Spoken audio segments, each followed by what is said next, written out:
Mesdames et messieurs, encore une fois, bonjour. J'espère que vous vous portez très bien. Nous allons donc parler d'un sujet, disons, d'actualité, un sujet qui fait déjà couler quelques, disons, des débats sur les réseaux sociaux. C'est surtout les voyages de façon répétée du chef d'État ivoirien, M. Alassane Ouattara, en France. Ensuite, tout vient donc des propos de Jean-François Kwasi, qui est récemment, il est pratiquement, disons, quelques mois sorti donc de prison pour avoir tenu quelques propos semblables. Donc le titre de notre émission aujourd'hui, le thème, c'est voyage présidentiel, critique ou réalité.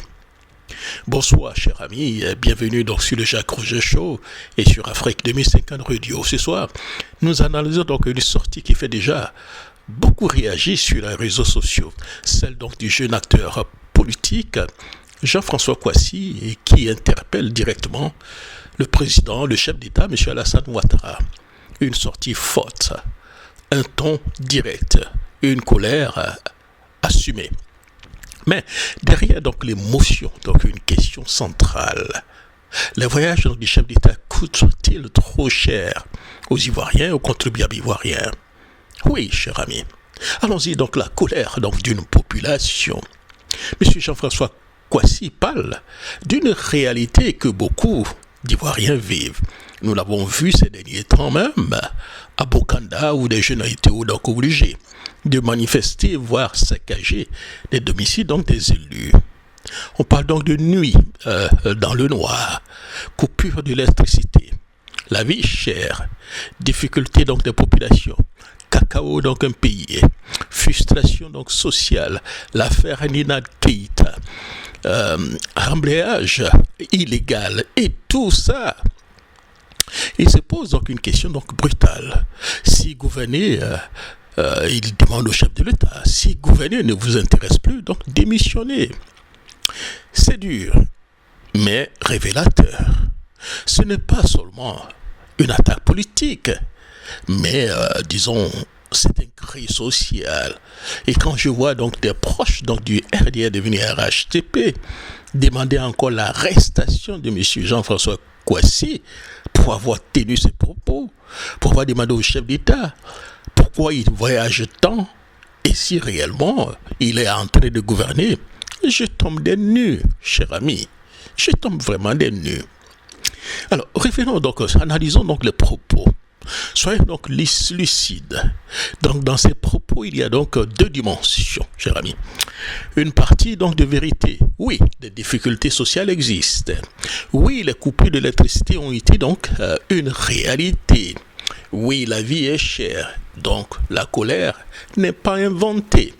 Alors le deuxième point, c'est donc une radicalité politique. Oui, appeler donc à la démission, parler donc d'abandon total. Là, on rentre dans le registre politique et émotionnel. Mais cela n'est pas du tout contre la loi, n'est pas hors la loi, cher ami. Alors, revenons un peu, cher ami, après avoir donc parlé un peu donc du discours de M. Jean-François Kwasi, parlons maintenant donc des voyages de mythe ou réalité. Que coûte réellement les multi-voyages de M. Ouattara aux contribuables ivoiriens? Alors, qu'en dit-il donc des voyages présidentiels? Oui, il existe.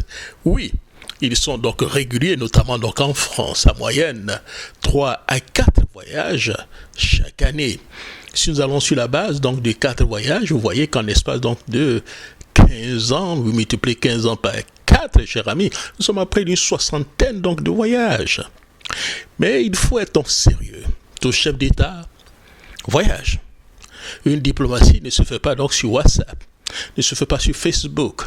Maintenant, la vraie question n'est pas donc voyager ou pas. La vraie question est combien cela coûte et qu'est-ce que cela rapporte aux contribuables, disons aux Ivoiriens. Parlons donc du coût de voyage de M. Ouattara. Un voyage présidentiel n'est pas donc un billet Air France. C'est donc des avions présidentiels qui est donc mobilisé, une délégation, les hôtels, la sécurité, la logistique et surtout le coût donc de remplacement. pendant que le président est donc absent, cher ami, des décisions d'État, des arbitrages suspendus, administration au ralenti. Alors, allons-y dans une projection. Aussi, nous allons sur cette base donc de 4 voyages par jour, par an, disons. En espace donc de, cher ami, de 15 ans, cela nous amène à peu près aux soixantaine de voyages en espace donc de 15 ans.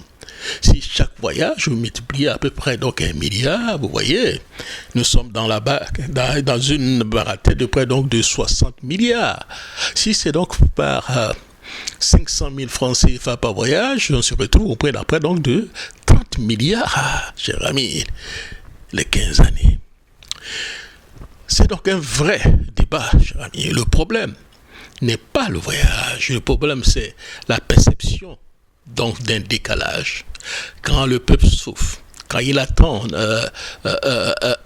il attend présence, il attend explication, il attend résultat et surtout une transparence, cher ami. Oui, monsieur Jean-François Kouassi, cher ami, je ne suis pas d'accord, c'est clair, comme il est dit, mais au fond, il existe quelque chose donc de plus rare, ou bien de plus large, une fatigue sociale, une exigence de justice, un besoin de redevabilité. Mais attention, critiquer oui, exagérer non, analyser toujours, c'est clair. Alors mon mot de fin, cher ami, ici, gouverner n'est pas seulement voyager, c'est donc expliquer, c'est rassurer, c'est rendre compte. Et dans le contexte difficile, chaque déplacement doit être utile, visible et assumé. Merci beaucoup, cher ami. Merci donc d'avoir suivi le Jacques Roger Show sur Afrique 2050 Radio et à très bientôt pour une nouvelle émission. Portez-vous bien et merci beaucoup.